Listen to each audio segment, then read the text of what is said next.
you so much. Welcome to Bhagavata Sravana. Let's please all together with our arms raised chant Haribol 3 times to welcome His Holiness Keshava Maharaj.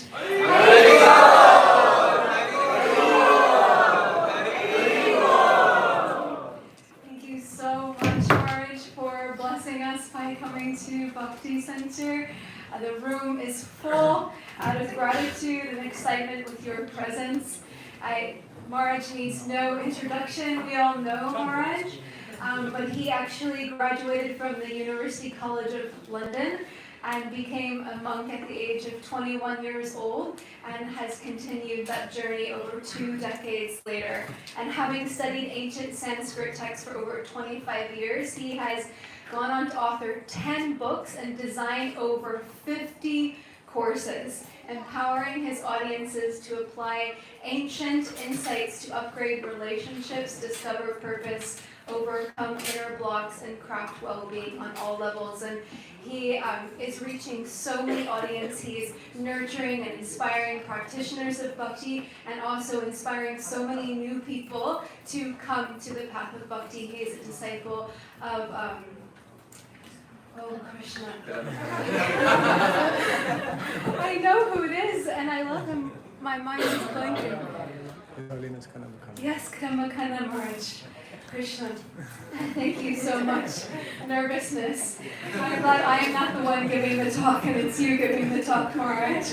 And he has a whole team, incredible social media presence, which is just introducing tens of thousands of people to the Bhakti tradition, and he co-founded thinkgita.org, which is now the fastest online portal for learning the Bhagavad Gita, and he's now traveling the world, recently took sannyas, and is inspiring so many. So thank you, Maharaj, for being here. Let's give him a big round of applause.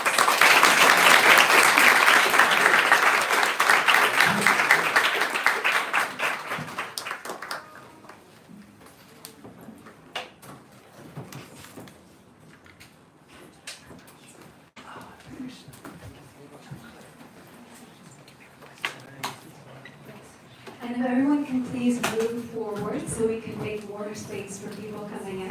Thank you so much, Hare Krishna.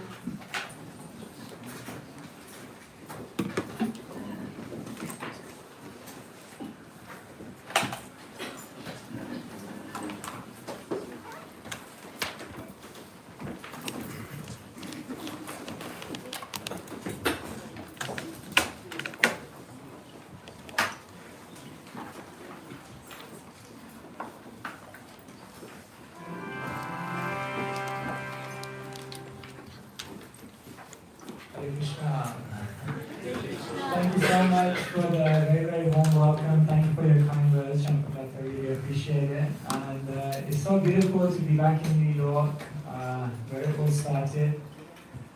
And every time we come here, we just feel so blessed, so energized, and so hopeful that what Srila Prabhupada has begun here in New York continues to touch so many people around the world. And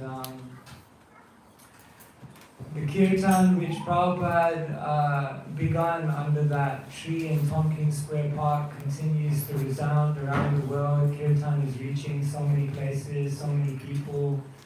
And our scriptures, Prabhupada came with the Bhagavatam, and now those scriptures and those teachings are also reaching many places. So thank you so much for allowing us to be here. Thank you to all of you who are here, keeping the legacy of Srila Prabhupada going in perhaps the most important city in the world. Is it New York? Yes. Yeah. After London. Yes.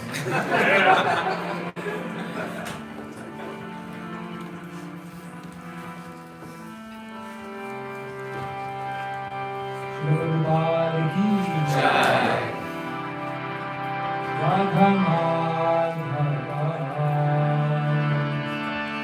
Jai Kunda Bihari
Om Namo Bhagavate Vasudevaya.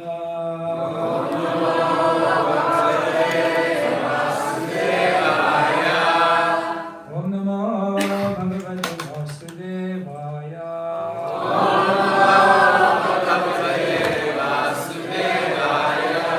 Om Namo Bhagavate Vasudevaya.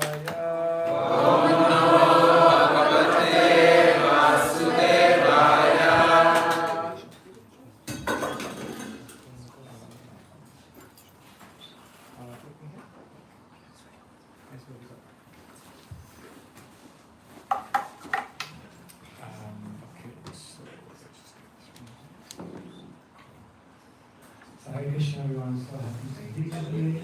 Let's see if this is going to appear.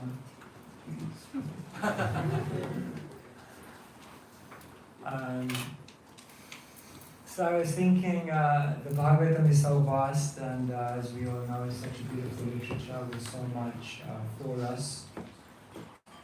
So I was thinking today what to discuss. And so I thought to discuss something that's very pertinent in the age that we're living in today. Disagreement, quarreling, and argument. And how we can turn this into something positive. And as we were coming here to the Bhakti Center, I think the topic was confirmed because as we were coming here on the subway, there were two people having a massive argument. It was kind of interesting, they were really going for it. And then even at one point when they went to the opposite sides of the carriage, the argument continued, like with all of us in between, getting all the vibes. So I thought to give them an invite to the seminar, but I wasn't sure how it would be received, so I desisted from doing that.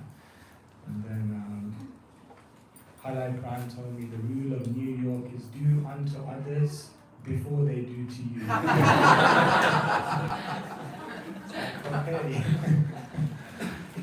So disagreement, quarreling, and argument. Put your hands up if you've had an argument with someone in the last month. Okay, no arguments on that one. We all get drawn into arguments. It's a symptom of the age we're living in. It's very interesting that Kali Yuga, we're living in Kali Yuga. And the scriptures could use so many words to describe Kali Yuga, a time of distress, a time of degradation in so many ways, but it's interesting that the words that are used, or the specific quality that's always emphasized, which is representative of Kali Yuga, is the age of quarrel. It's interesting that that seems to be singled out as such an important or such a prominent aspect of the time we're living in. Because in one sense, it's not the first thing that would come to someone's mind, but it's there and it's mentioned. And it's mentioned in the scriptures that Satya was an age of appreciation. People appreciated each other. People saw the good and people were good, so it was a lot easier to appreciate each other. And then it said in Treta Yuga it kind of declines and people kind of begin to see each other's frailties. But there's a lot of tolerance. So Treta is an age of tolerance. Okay, we have an issue, but we tolerate and we have that level of self-control. But then it said by the time we come to Dwapara Yuga, things decline even more, and then you can't tolerate anymore. You have to start fighting, you know? Like, there's a point when you can't tolerate, you have to start fighting. But the fighting is dharmic fighting. There's like rules, there's codes, there's ways in which we do it, which is civilized. So we'll fight, but we'll be civilized about it. And you see that even in Kurukshetra, it's like they're having a battle, but it's very principled. Because yes, you fight, you may have a disagreement, but there are codes surrounding it. But it said by the time we get to Kali Yuga, Instagram and Facebook are invented. And then you fight, and there ain't no rules. Anything goes. Anyone can say anything about in any way they like. And therefore this quarreling, this fighting becomes so destructive. And we've all experienced it. When we get in an argument with someone, the first thing we lose is we lose relationships. It's amazing how just one argument can ruin and taint and change a relationship forever. And maybe we look back in our lives and we regret getting into it because we think, was it even worth it? We lose relationships, we lose peace of mind. Because once you have an argument, it's like, it just hijacks your mind. You know, it's like when you have a mango and it's, you know, and then a bit of fiber gets caught in your tooth, you know, and it's like the whole day, it's just like, somehow or other, your tongue just keeps going to that place. And when we get in an argument with someone, it hijacks. We lose our relationships, we lose peace of mind, we lose our vision. That's another thing that happens when you have arguments. You forget what's really important. We get so drawn into something that we lose sight of the bigger picture. And ultimately, when we get into arguments, we lose the mercy, we lose the goodwill of Krishna. Krishna is mentioned in the Bhagavatam that the Lord is very, very pleased when we greet others with mercy, friendship, and kindness. And so you see the great souls, even when people are incredibly inimical towards towards them, they resist the temptation to get into a dogfight. They always, instead of coming down to other people's level, their saintliness brings other people up. A prime example would be Durvasa and Ambarish, who just didn't go down. Ambarish just stayed where he was. He stayed true to his principle, and even when unjustly treated, he never reduced his own sense of spiritual character. So that is a great challenge for all of us in Kali Yuga. And so here we are today. We're talking about disagreement, quarreling and argument, and how we deal with this. And so I'm going to take you through one passage of the Bhagavatam where this becomes very, very prominent occurrence. And then we will see what lessons we can learn about it from there. But let me just begin by kind of painting a little bit of a picture of where we are. So here we are all in the material world as conditioned souls. Here we are. And what the Bhagavatam explains is that basically as conditioned souls, what is happening is that we have basically two issues. Only two? But they're big ones. Upadhis and anarthas.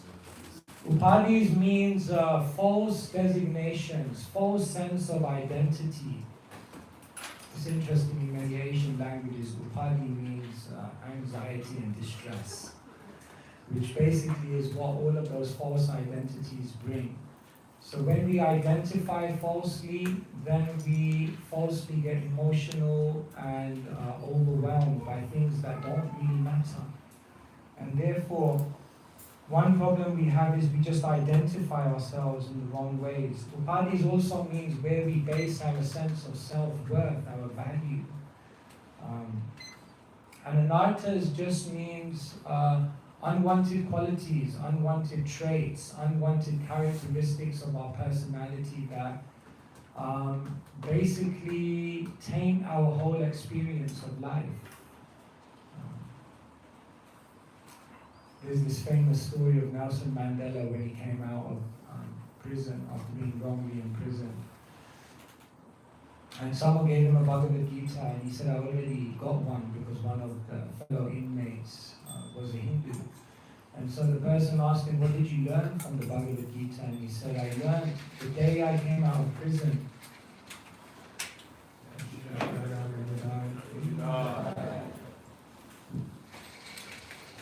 He said, the day I came out of prison, I realized that if I didn't simultaneously give up my bitterness, my anger, my envy, my sense of animosity towards the perpetrators of my suffering, then even though walking free from prison, I'd still be in prison. Imprisoned by our own emotions, imprisoned by our own qualities. And therefore, our Vaishnava teachers say we have to learn to die before we die. In other words, conquer over those anarthas which are not allowing us to experience the totality of what life can be. So how do we overcome these? The scriptures explain, how do you overcome upadhis? Sarvopadi nirmuktam taparatven nirmanam rishikena rishikesha sevanam bhakti uchate. Simple. Engage in devotional service. So bhakti is the means to overcome upadhis. And how do we overcome anarthas? Also the Bhagavatam says, anartho pashanam shakshad bhakti yogam adoksajay lokasya janado vidvans chakre satvata samhitam. That if you want to ultimately overcome everything which is superfluous to one's own identity, then the means to do that is bhakti. And so, it's very, very simple in one sense. We just have to engage in bhakti. It doesn't matter where you are, who you are, at what point you are. Bhakti is the means, the get out of jail card.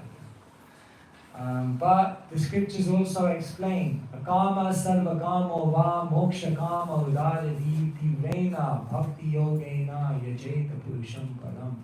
According to where you are, you can get out, no problem. You can change it all around. You can purify it yourself by engaging in bhakti, but specifically here it's mentioned tivrena. And tivrena means spirituality or bhakti which is imbued with a sense of intensity. Who likes the word intensity? Like it? Generally, I think most of us, it's a word which sounds like insanity. Intensity, that's insanity.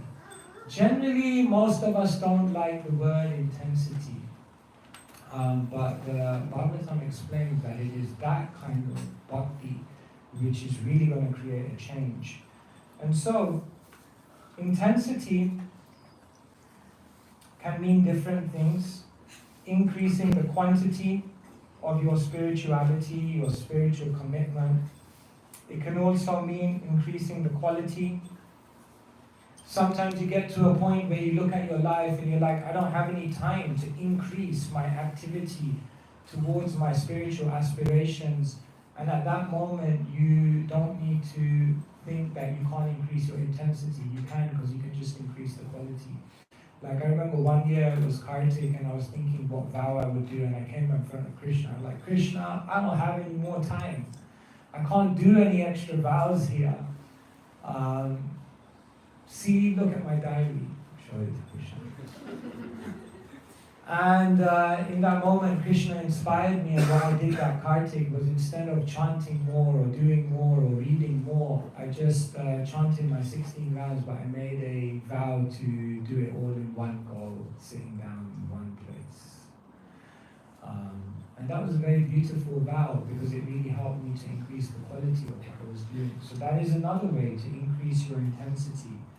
Another way you increase your intensity is through increasing the difficulty, taking those difficult tasks on, those difficult things on which you're shying away from. Sometimes those are the things which carry the most potential. He said your greatest fear, within your greatest fear, sometimes pregnant within it is your greatest potentiality. And we can increase our intensity by increasing our responsibility. And that means not just thinking about our own journey, not just thinking about our own spiritual well-being, but thinking how can I take responsibility to help others, to do something beyond just what is good for me. These are ways in which we increase our intensity. And increasing intensity means we have to be careful on the other side to avoid being inattentive. And inattentive spirituality can manifest in different ways. It can manifest in mechanical practice, it can manifest in neglectful practice, and it can manifest in hurtful or offensive practice. And so when one is very, very attentive to both sides, then one increases their intensity. And with that level of intensity, one begins to change their upadhis, their anarthas. It begins to all start transforming. And then one reconnects with their true essence, which is what we're trying to do in Krishna consciousness. So what I often tell people is find an intensity that suits your personality, so that you can maintain a consistency which awakens your purity. In other words,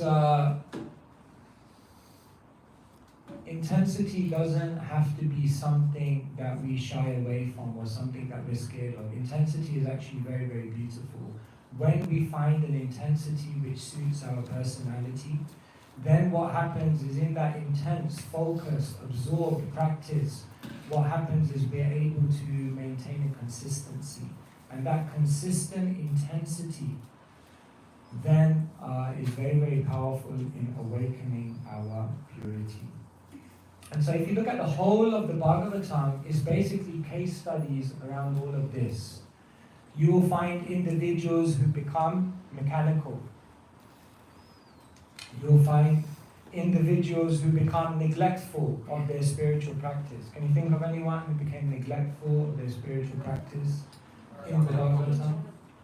Bharat is generally the one we think of, that he went to the forest and eventually became so attached to the deer that he began to neglect his spiritual practice. Can you think of someone who was offensive or hurtful towards others in their devotion or in their spiritual practice? Durvasa.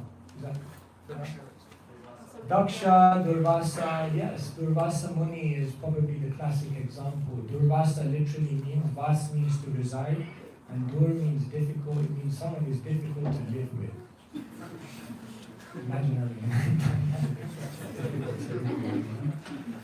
And so he was, and he often shows his impulsiveness, yes. And then on the flip side, good examples. Who took on more responsibility in their service? Another example, I'm thinking, in the 5th canto. Priyavrata. Priyavrata was having a great life. He was in the forest. He was in the zone. He was completely absorbed. And then at one point there was a need for him to take on the position of being a king. And that meant changing his ashram, changing his situation, and changing his whole life.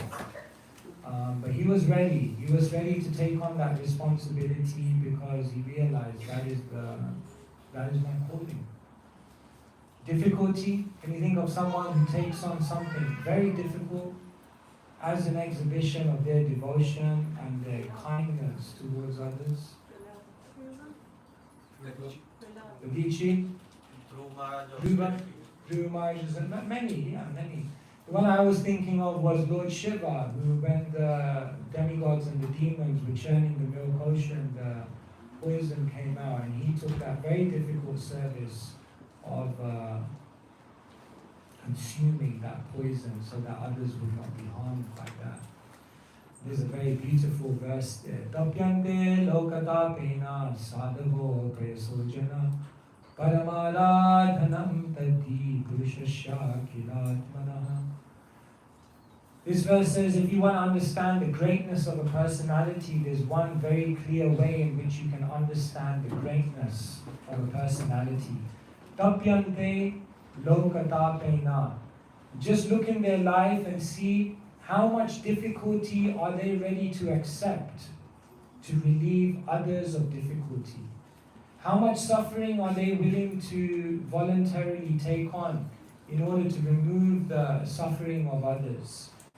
This is one very, very sure way to measure the greatness of another living, of a spiritual aspirant. That they're ready to take on something difficult for others. And that verse says, Param aradhanam tati purushasya kilatmana. There is no higher way of worshipping the Supreme Lord than this. So these are all examples. The Bhagavatam is a whole anthology of devotion which is helping us to understand the quality. And this is what I want to focus on today, the quality of devotional service and how arguing, quarrel, disagreement taints our devotion and how it brings us into a very, very base type of mentality. So let us explore this. Yes. So, in the 3rd canto of the Bhagavatam, it's very, very interesting. We hear many, many conversations. But specifically in the end of the 3rd canto, we're hearing the conversation between Devahuti and Kapila. And this is a very, very extensive conversation. And in the course of this conversation, what Kapila Deva explains to Devahuti is that devotional service can be performed in different modes of nature.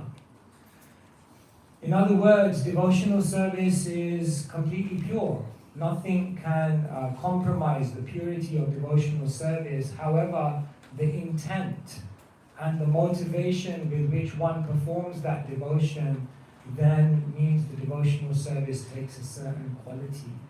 And so, in these verses of the 25th chapter of the 3rd canto, Kapila Deva explains to Devahuti that devotional service can be in ignorance, passion, or goodness. Now, the beauty of the Bhagavatam is that the Bhagavatam doesn't just give us philosophy, but what the Bhagavatam then goes on to do is depict whatever is explaining in philosophy. So Sridhar Swami, he says in his commentary that after explaining devotional service can be in 3 modes, the very next thing that the Bhagavatam does is it depicts the devotional service in the 3 modes through 3 different pastimes. And so the next 3 pastimes which appear in the Bhagavatam basically depict devotional service in the 3 modes of nature. So does anyone remember what the first pastime of the 4th canto is? Yes. Daksha, Shiva, and Sati. This pastime depicts devotional service in the mode of ignorance.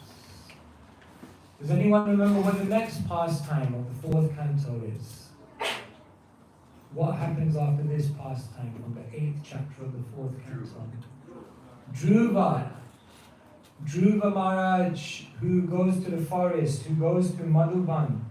And why does he go?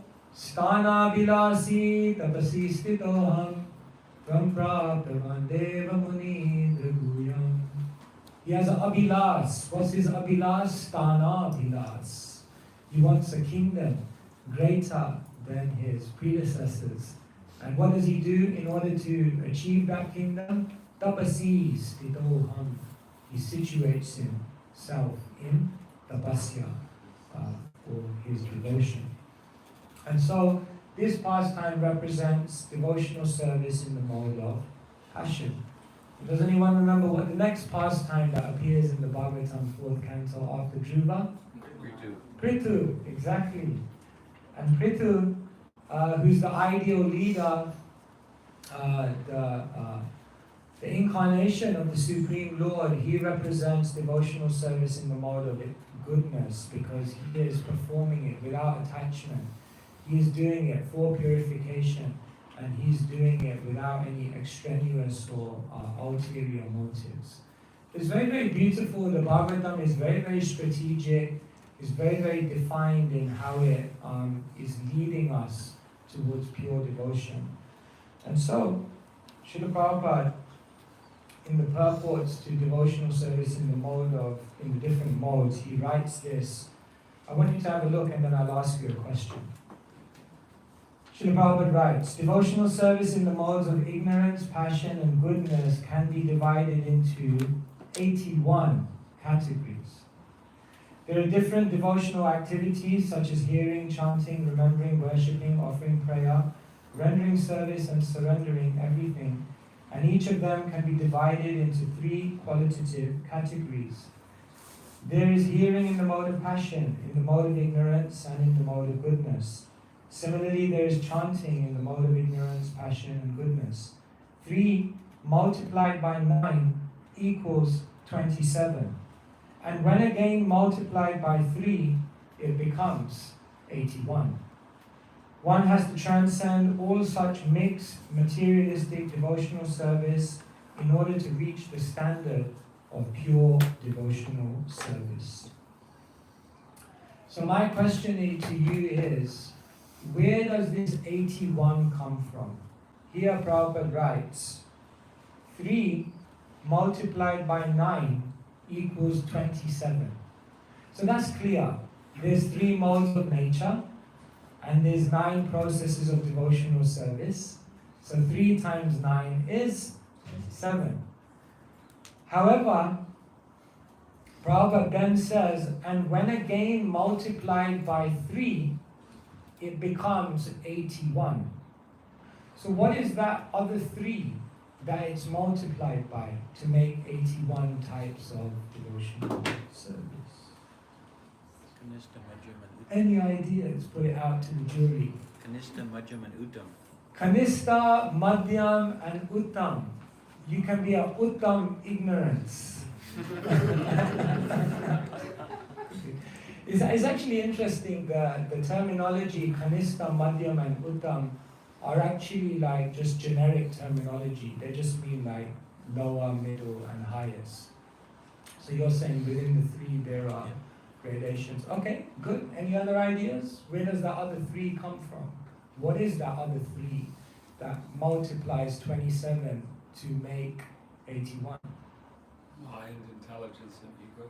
Mind, intelligence, and ego. Okay? Any other ideas? The threefold miseries. Everyone's just trying to bring out the threes now.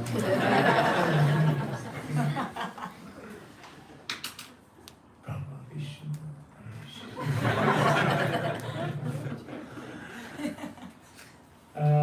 not quite. Could it be that, like, because there's three different modes, and then if you practice, for example, chanting or hearing in each different mode, and then all the different combinations of that? So the three modes into the three modes? You mean like that? Well, because already we've got 27, and then there's the three modes in the different 9 processes, but then if you combine them in different ways, Okay. does that make sense? Yeah. Yeah, these are all, and to be honest, you know, in one sense, there could be truth to all of these. This is why the commentaries of the Acharyas are so powerful, because sometimes they give us an insight into something which may be unclear to us. So, in the commentary, Bhagavata Deepika to this, Sridhar Swami actually reveals where Prabhupada gets 81 from. And what he basically says is that the three modes of devotional service have also different divisions within them. And what he says is this. So this verse depicts devotional service in the mode of ignorance. Abhisandhaya yohim sham dambam matsaryamevava samrambhi binadik bhavam mayi kuryat satamasaha. So what he says is that within ignorance there are three archetypes of ignorant practitioners of devotional service. One is the envious and proud. 2 is the violent. And 3 is the angry. And then, when he goes on to passion, he says the three divisions within the three archetypes of passionate devotional service are those who are seeking material enjoyment, those who want fame, and those who are seeking opulence. And then he says, in the mode of goodness, there are those karmanirharam, those who just want to get rid of bad reactions, tadarpanam, those who are parishmin, they're basically doing it as an offering, as a mode of worship, and yajat, those who are doing it as a sacrifice, offering the results to free themselves from inebrities like that. So this is basically what Sridhar Swami says. So he says there are 3 modes, and within each mode there is actually an archetype, 3 archetypes. And therefore one has to, and we know, Krishna explains in the Bhagavad Gita that the modes are always in competition and the modes are always mixed.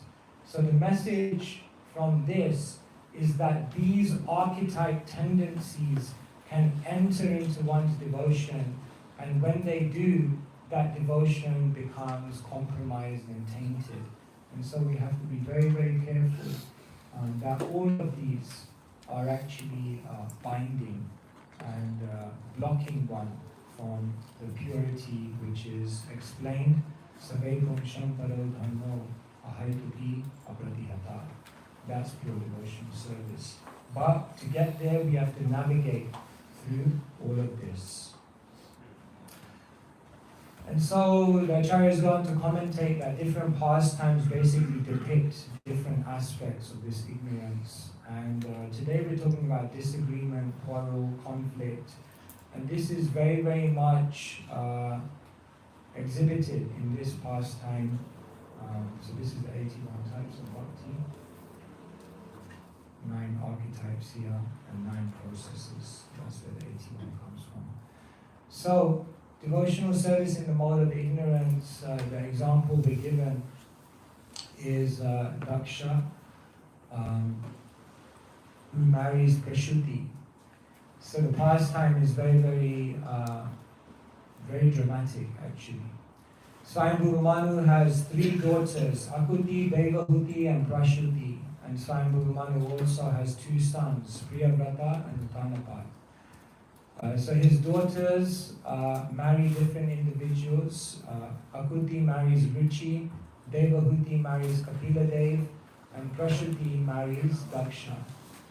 And from the union of Daksha and Prashuti, Sati is born. And so Daksha has this beautiful daughter Sati, and he wants her to be married, of course, as any father would desire.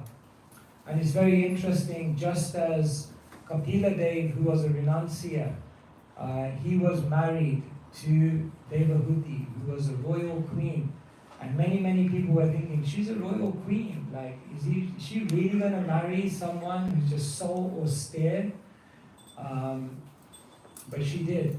And actually, Swayambhuva Manu, because he was so spiritually astute, he actually appreciated it. He wasn't looking for the person who would marry his daughter to be materially opulent. He was looking for the person who would marry his daughter to be someone of spotless character. And so, just like Devahuti married Kapila Dev, Sati chose Lord Shiva as her husband. And Shiva was kind of in a similar situation. Shiva was not really the most opulent person you could come across. In fact, his lifestyle and habits were something that loyalty would be completely diametrically opposed to.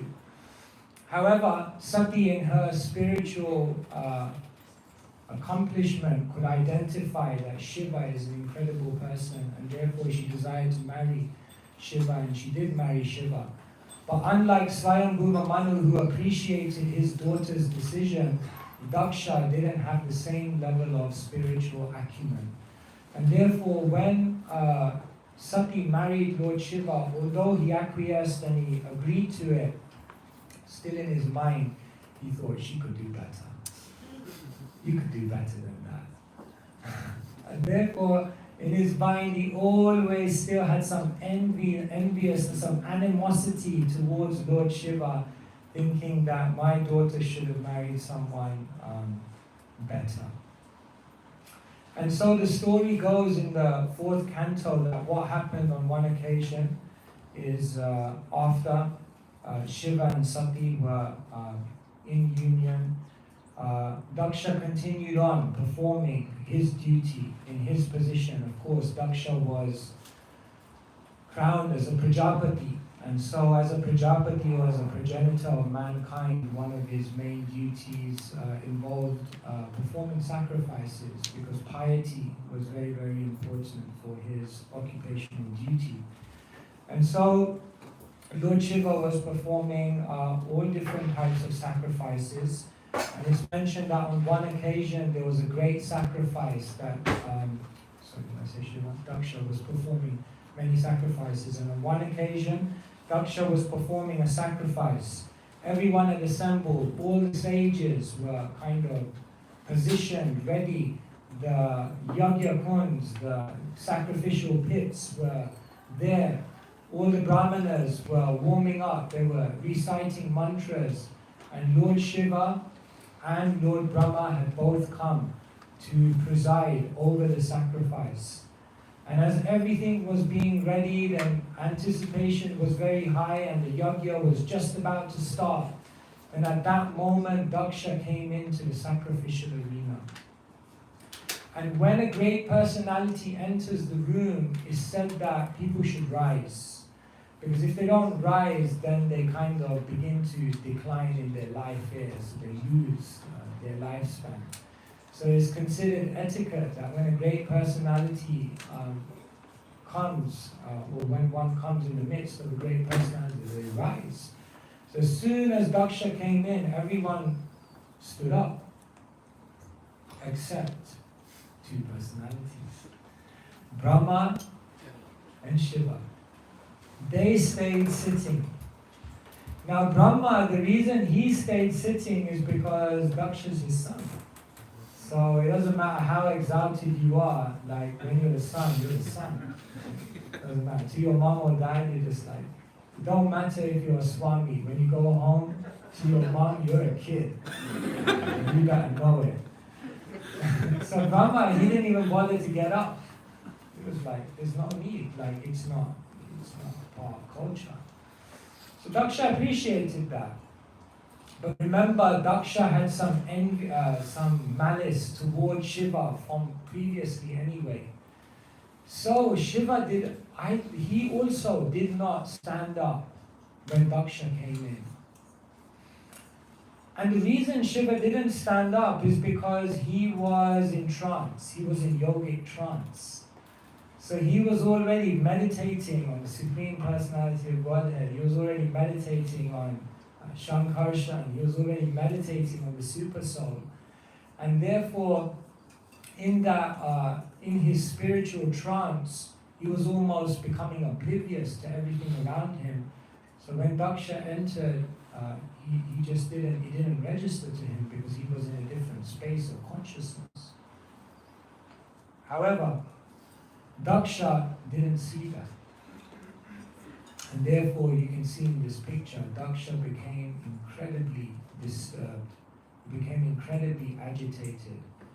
When we already in our hearts and minds have some negative feelings towards someone, it only takes something small to trigger it. Like, I knew it. And therefore, Daksha just began hurling abuse. He just began hurling abuse, these very terrible words towards Lord Shiva. And ultimately he cursed. He began to curse. And Daksha cursed Lord Shiva. He said, you're here, you're in the sacrificial arena, but I curse you. I curse you that you will not get any benefit by being here. All these principal demigods are honored in every sacrifice. He said, I will not. Because you have transgressed etiquette, I will remove you, I will cut you out. And therefore, he cursed Shiva to lose all the oblations, his share of the oblations from the sacrifice. Shiva was undisturbed by that. He didn't retaliate. He had nothing to say. He understood already by his spiritual accomplishment the state of mind of Daksha. And therefore, when someone irrational does something, we don't always have to react to it.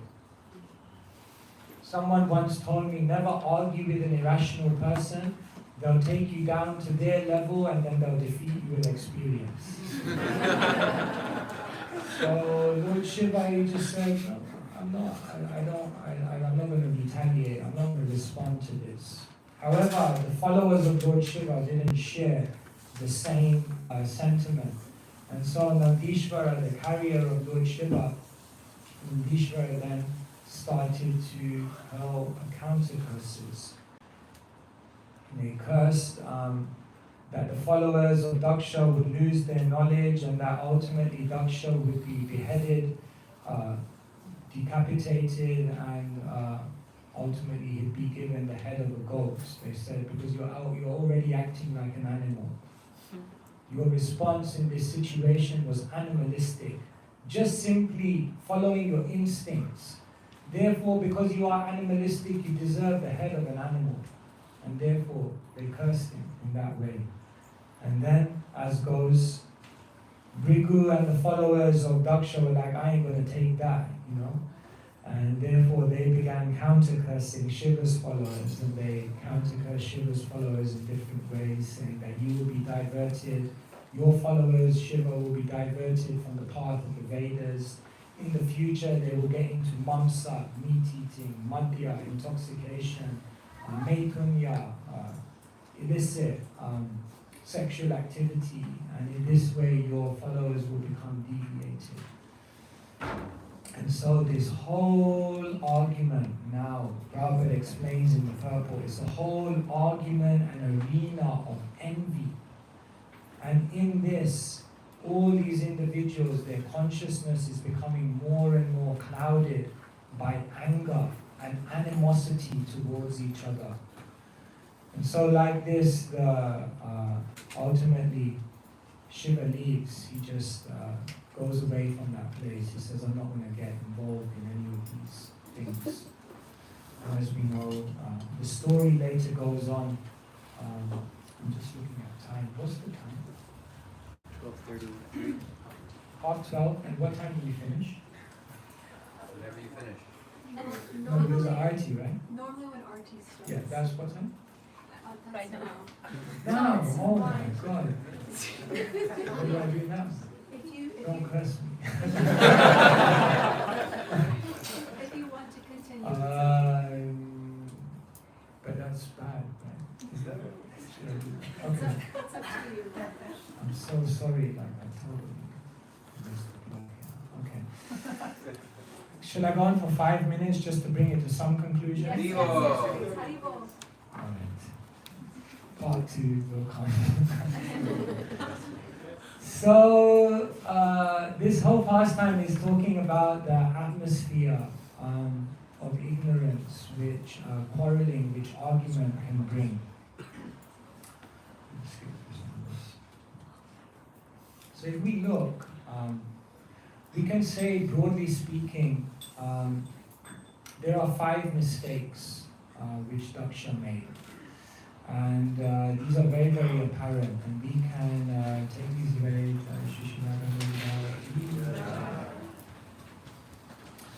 these are 5 lessons we can take away in times of conflict. So the very first mistake that Daksha made is he didn't exercise patience.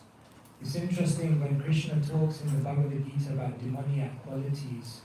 And one of the qualities he talks about, which we don't tend to find in other lists of demoniac qualities, but is actually very, very prominent, is the quality of harshness. So what we find is within the conditioned living entity, there is a deep harshness. We react impulsively. We react disproportionately. We react counterproductively without actually trying to improve the situation. And therefore the first problem is that Daksha didn't take the time to just let his emotions settle. He just immediately lashed out.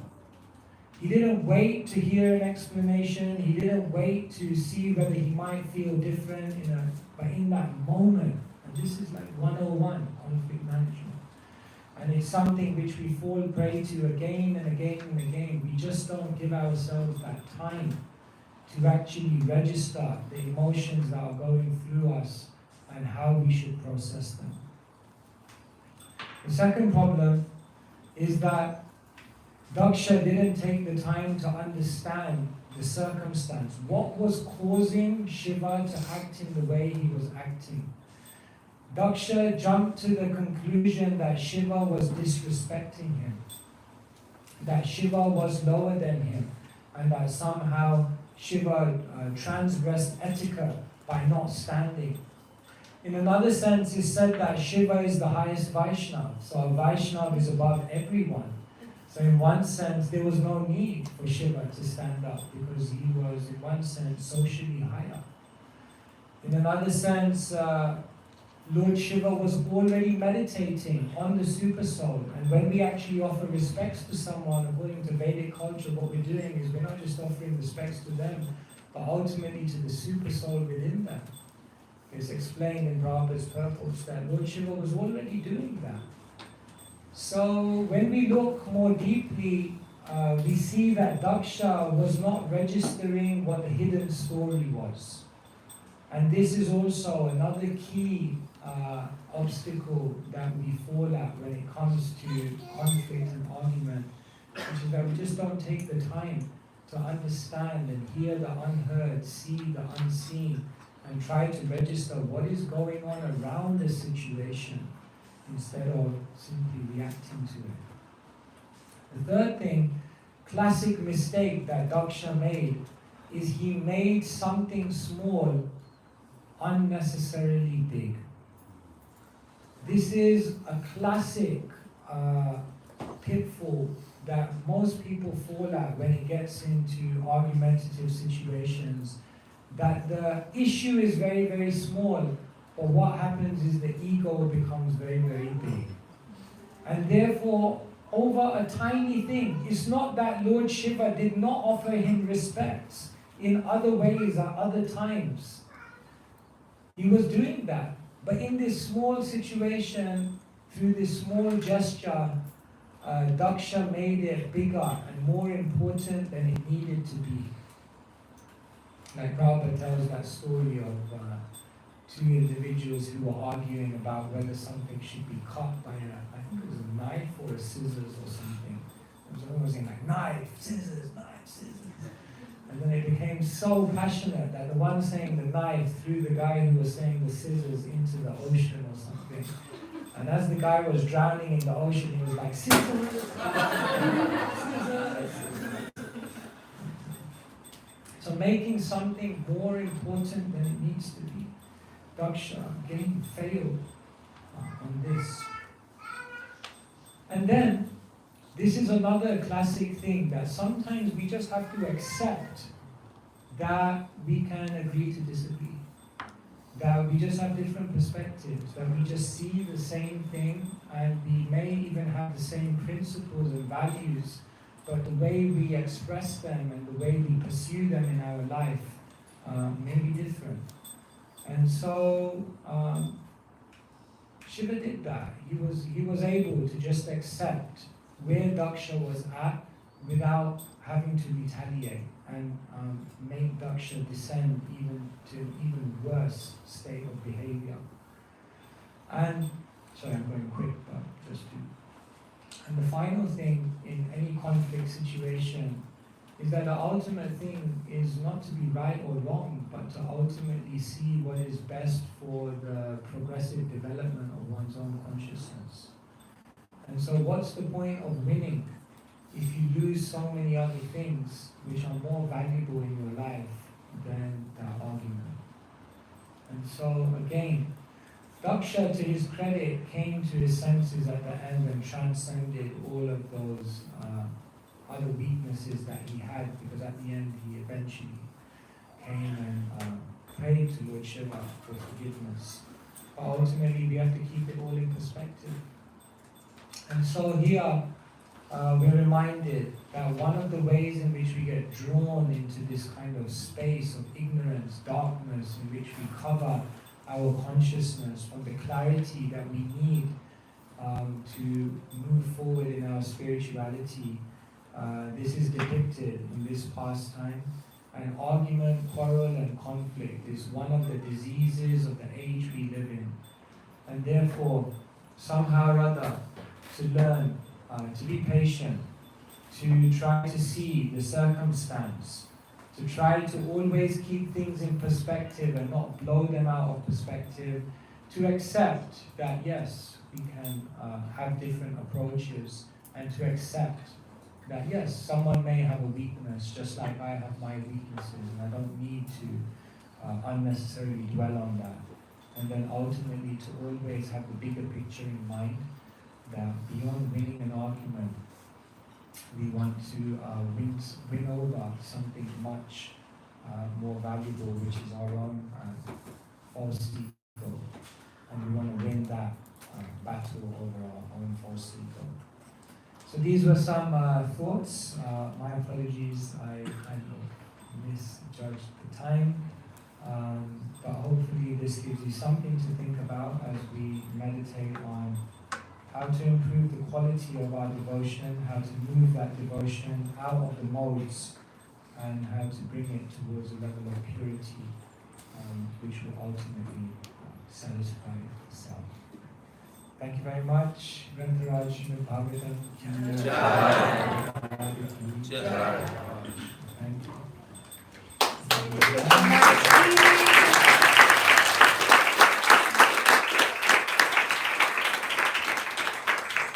Thank you so much, Maharaj. Now we will have kirtan and arti, so we can all stand and move the cushions to the side and come forward to sing and dance for our lordships.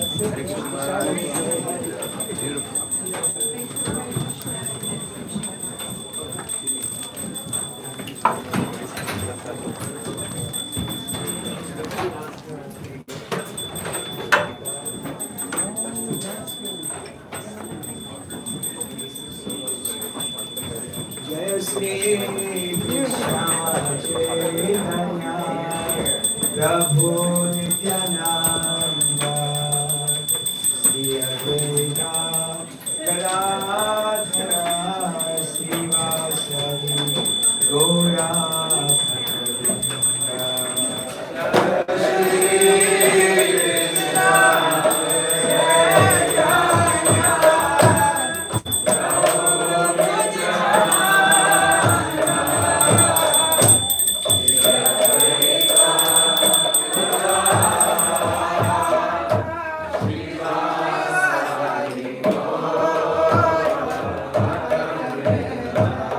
Jaya Sri Krishna Chaitanya Prabhu Nityananda Sri Advaita Gadadhara Srivasadi Gaura Bhakta-vrinda.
Vishnupada Paramahamsa Parivrajakacharya Asvatara Shri Shriman Divine Grace Tracy Bhaktivedanta Swami Shri Prabhupada Ki ISKCON Samstapakacharya Shri Prabhupada Ki Jai Vishnupada Paramahamsa Parivrajakacharya Asvatara Shri Shriman Divine Grace Shri Bhakti Siddhanta Saraswati Goswami Maharaj Prabhupada Ki अनंत कोटि वैष्णव वृंद की नमस्कार श्री हरिदास ठाकुर की भक्तगण श्री कृष्ण चैतन्य प्रभु नित्यानंद श्री अद्वैत गदाधर शिवासादि गौर भक्तवृंद की श्री श्री राधा कृष्ण गोपीनाथ श्याम कुंद राधा कुंद की गोवर्धन की ब्रजभूमि श्री वृंदावन धाम की मायापुर नवद्वीप धाम की पुरुषोत्तम क्षेत्र जगन्नाथ पुरी धाम की गंगा माई की यमुना माई की भक्ति देवी की श्रीमती तुलसी महारानी की समवेत भक्तवृंद की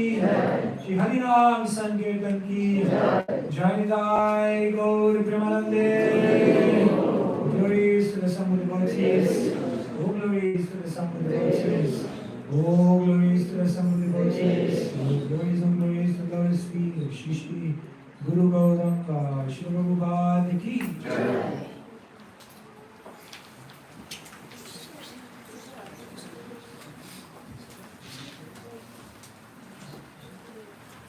Namaste Narashimhaya. Namaste Narashimhaya. Jala jala jalayine. Jala jala jalayine. Hiranyakasi Gorachaya. Hiranyakasi Gorachaya.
Hare Krishna, dear devotees. Let's give another hearty bowl for Maharaj. Hare If you would like Maharaj to come back to Bhakti Center more and more and more, say Hare Bol.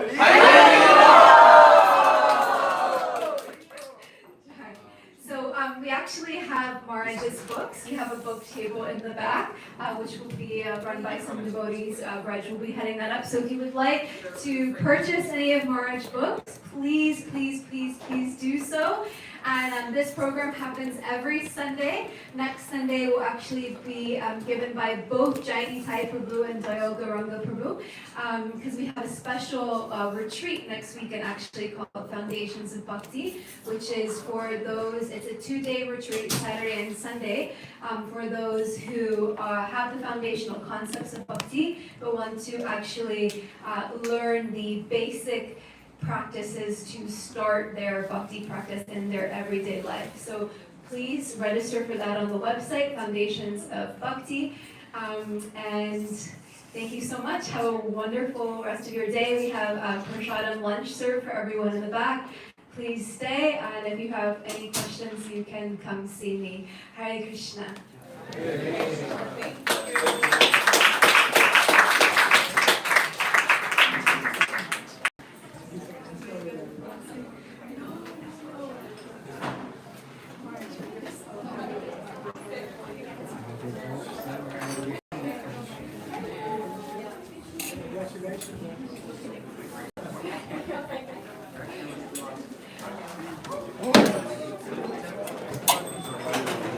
Yes.